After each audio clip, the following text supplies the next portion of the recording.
नमस्कार साथियों, स्वागत है आपका संस्कार वाणी चैनल पर।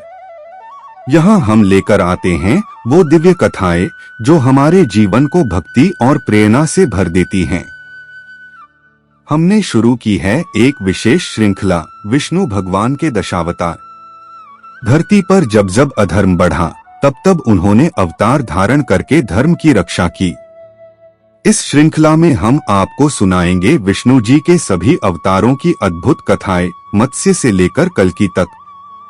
अब तक के अवतारों की कथाएं आपको हमारे चैनल पर मिल जाएंगी और आने वाले सभी अवतार भी हम आपके लिए लाते रहेंगे। तो आइए आरंभ करते हैं इस भक्ति यात्रा को और जानते हैं विस्तार से विष्णु जी के दशावतार की अमर गाथा। भगवान परशुराम की कथा। जन्म और पृष्ठभूमि। हिंदू परंपरा के अनुसार परशुराम जी का जन्म महान ऋषि जमदग्नि और देवी रेणुका के घर हुआ था। वायु पुराण में वर्णित कथा के अनुसार माता रेणुका ने शिवनारायण को समर्पित पुष्टाहार ग्रहण किया, जिससे उनके गर्भ से वह बालक अवतरित हुआ जिसमें ब्राह्मण गुरु और क्षत्रिय योद्धा दोनों की तेजस्वी शक्तियां विद्यमान थीं। उस समय पृथ्वी पर दुष्ट क्षत्रियों का बोलबाला हो गया था और अन्याय चरम पर था। इसलिए विष्णु ने छठवें अवतार के रूप में परशुराम को जन्म लिया ताकि धर्म की स्थापना की जा सके। जैसे ही वे बाल रूप से बढ़े, उनमें तप और वीरता की अद्भुत क्षमता प्रकट होने लगी। क्रोध और क्षत्रियों का सहार। परशुराम जी के व्यक्तित्व में वीरता के साथ साथ क्रोध की भी विशिष्ट भूमिका है। पुराणों में वर्णित कथा के अनुसार एक बार क्षत्रियों के अत्याचार से संतप्त होकर उन्होंने अपना रौद्र रूप धारण किया। एक प्रसंग में उनके पिता जमदग्नि ने पत्नी रेणुका की पवित्रता पर संदेह कर परशुराम से मां का वध करने को कहा। परशुराम ने आज्ञा का पालन करते हुए माता का शिरोच्छेदन किया था। हालांकि इस घोर कर्म के बाद उन्होंने माता का पुनरुद्धार भी करवाया और अपने पाप का प्रायश्चित किया। क्रोध से परिपूर्ण परशुराम ने अपने दिव्य कुल्हाड़ी से क्षत्रियों का संहार आरंभ कर दिया।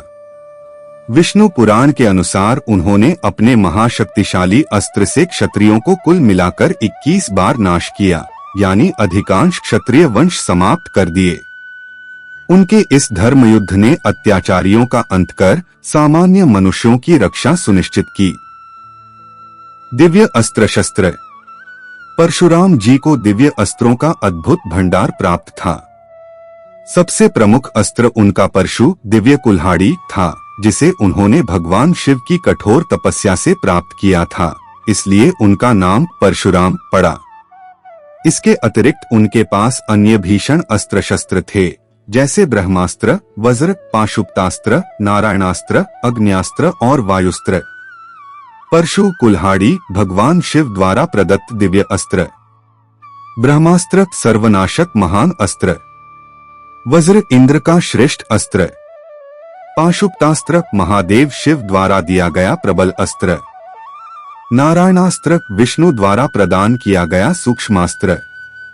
अग्न्यास्त्र अग्निदेवी से संबद्ध दिव्य अस्त्र। वायुस्त्र वायु तत्व का सशक्त अस्त्र। इन महान अस्त्रों की सहायता से परशुराम जी ने शत्रुओं के विरुद्ध युद्ध किया और धर्म की विजय सुनिश्चित की। महाभारत में परशुराम जी। महाभारत काल में परशुराम जी गुरु और योद्धा दोनों रूप में विख्यात हुए। वे भीष्म पितामह, द्रोणाचार्य और कर्ण जैसे महायोद्धाओं के आदिदेव गुरु माने जाते हैं। उन्होंने इन महान शिष्यों को धनुर्विद्या, शस्त्र कौशल और युद्धकला के रहस्य सिखाए। भीष्म ने वेद और धनुर्विद्या परशुराम से सीखी, द्रोणाचार्य ने शस्त्रार्थ प्राप्त किया तथा कर्ण ने ब्राह्मण छद्म लगाकर व्यास के आदेश से परशुराम से शिक्षा ली। इन संदर्भों में परशुराम जी ने सबको धर्म और मर्यादा का पाठ पढ़ाया। महाभारत के युद्ध के समय परशुराम युद्ध में स्वयं नहीं उतरे, लेकिन एक कथा के अनुसार उन्होंने केवल धर्मार्थ युद्ध में ही संलग्न होने की प्रतिज्ञा ली। अपने शिष्यों की वजह से उनकी शिक्षाएं दो पक्षों के महान योद्धाओं को मिली, जिससे विश्वकोशों में उनका योगदान अमर हो गया। धर्म की रक्षा और उद्देश्य। परशुराम जी के जन्म और कर्म का मूल उद्देश्य धरती से अधर्म का नाश और धर्म की पुनर्स्थापना था। जब चारों ओर अत्याचारी राजा क्षत्रिय अमर्यादित व्यवहार करने लगे, तब भगवान विष्णु ने परशुराम को अवतरित कर उस अधर्म को समाप्त करने का आदेश दिया। इस धर्मयुद्ध में परशुराम ने न केवल युगों तक चले अत्याचार को पराजित किया, बल्कि दानवीर क्षत्रियों को दंड देकर न्याय की मिसाल कायम की। उनके जीवन से यह संदेश मिलता है कि सामर्थ्य का दुरुपयोग न करके धर्म और सत्य की रक्षा करनी चाहिए। अमरत्व और भविष्य। परशुराम जी को चिरंजीवी अमर कहा जाता है, यानी वे काल चक्र में मरण प्राप्त नहीं करते। पुराणों की मान्यता है कि वर्तमान युग में भी परशुराम ध्यानमग्न हैं और प्रायश्चित्त तप में लीन हैं। भविष्य में कलियुग के अंत में वे पुनः प्रकट होंगे और विष्णु के अंतिम अवतार कल्कि के गुरु बनेंगे।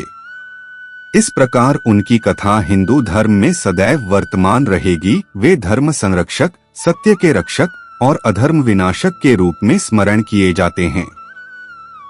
कथा का स्रोत उपर्युक्त विवरण हिंदू पुराणों एवं महाकाव्यों, विशेषकर विष्णु पुराण और महाभारत तथा आधुनिक विद्वानों की व्याख्याओं पर आधारित है। तो साथियों, यह थी भगवान विष्णु के छठे अवतार परशुराम जी की अद्भुत कथा। उनकी यह गाथा हमें सिखाती है कि शक्ति हमेशा धर्म की रक्षा के लिए होनी चाहिए, न कि अधर्म को बढ़ाने के लिए। जैसे किसी आश्रम या संस्था में साधक मिलकर भक्ति की धारा को आगे बढ़ाते हैं, वैसे ही हम सब यहाँ एक भक्ति परिवार बना रहे हैं। यदि आपको यह कथा स्पर्श कर गई हो तो संस्कार वाणी से जुड़ जाइए, क्योंकि हर एक सदस्य इस आध्यात्मिक यात्रा का सहयात्री है। सब्सक्राइब करना केवल एक बटन दबाना नहीं, बल्कि इस दिव्य संगति का हिस्सा बनना है। तो साथियों, मिलते हैं अगले वीडियो में एक नई कथा के साथ। तब तक के लिए जय श्री विष्णुदेव।